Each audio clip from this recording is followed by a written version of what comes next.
Aujourd'hui, on ne peut pas continuer comme avant. On sera 9 milliards d'ici 30-40 ans, il n'y aura toujours qu'une Terre, donc il faut apprendre à vivre d'une façon un peu plus économe parce que les ressources que nous utilisons pour produire l'énergie qui permet le développement de notre société, elles sont limitées.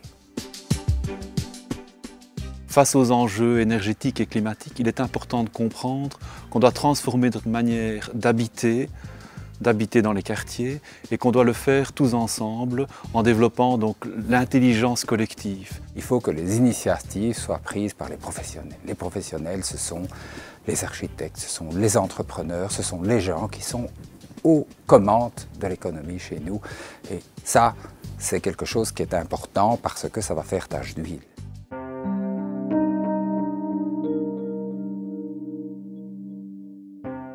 Mais donc un écoquartier, c'est un morceau de ville dans lequel on habite quotidiennement. C'est un quartier, c'est au fond un morceau de ville dans lequel on se déplace à pied. On essaye d'optimiser au mieux toutes les ressources locales, les ressources environnementales, les ressources sociales, les ressources économiques, pour que chaque habitant se sente responsable, collectivement aussi, de l'avenir du monde. On n'habite pas dans un quartier en ville comme on habite dans un village, dans un bourg, donc on doit tenir compte des caractéristiques propres pour développer cet optimum. L'écoquartier, c'est au fond proposer une reconnexion de l'habitant avec la nature, reconnexion de l'habitant avec ses voisins, reconnexion de l'habitant avec le travail, avec la matière.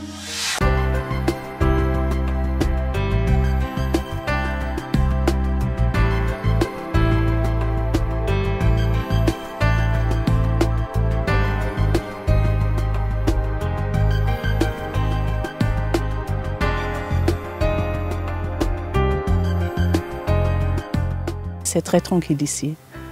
Les enfants peuvent aller à l'école à pied, c'est relax. On ouvre la porte et les enfants sont dehors. Et alors ils peuvent élargir leur liberté tranquillement, doucement. Avant c'était juste devant la maison, maintenant c'est autour.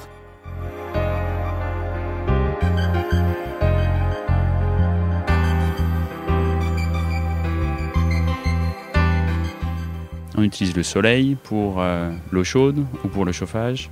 Et puis on vit dans un environnement vert dans lequel on est impliqué. On a vraiment l'impression, plus que dans un quartier traditionnel, d'être habitant d'un quartier et de partager des choses et des valeurs avec d'autres habitants.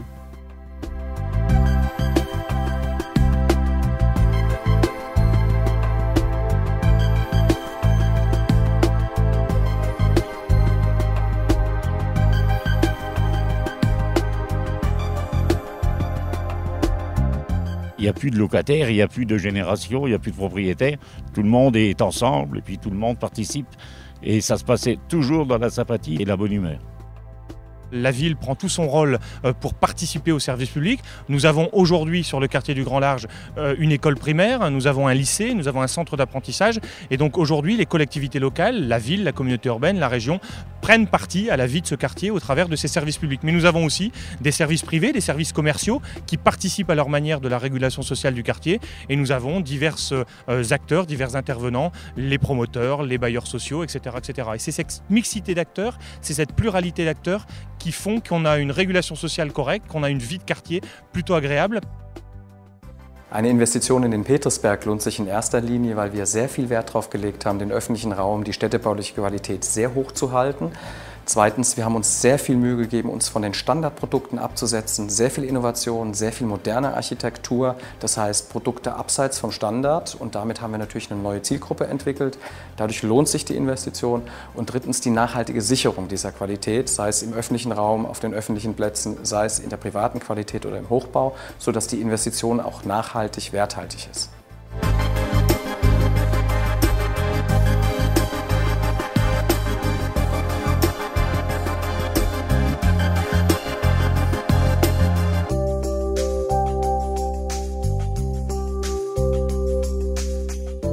Artaud nous a présenté une manière de construire, je vais dire un projet qui semblait intelligent, qui tenait la route, qui répondait à ce qu'on attend par les exigences d'un écoquartier actuel. Et à partir de là, si on construit de manière rationnelle, on a une chance de pouvoir vendre rapidement aussi et dans de bonnes conditions. L'écoquartier est bien sûr une solution éco-responsable, c'est une solution d'avenir parce que ça répond à plusieurs éléments. Les 3 éléments fondamentaux, c'est d'abord le critère économique. C'est une façon d'aborder les choses d'une façon économe pour les personnes qui vont y habiter. C'est une économie d'espace, on travaille beaucoup la mitoyenneté. Arto va travailler sur une diminution des coûts de revient, les coûts de vente et avoir une plus grande accessibilité au logement pour un plus grand nombre de personnes. Implanter du commerce de proximité au sein du quartier et ouvrir le quartier d'un point de vue économique sur sa périphérie directe. L'approche environnementale est intégrée en permanence dans la réflexion.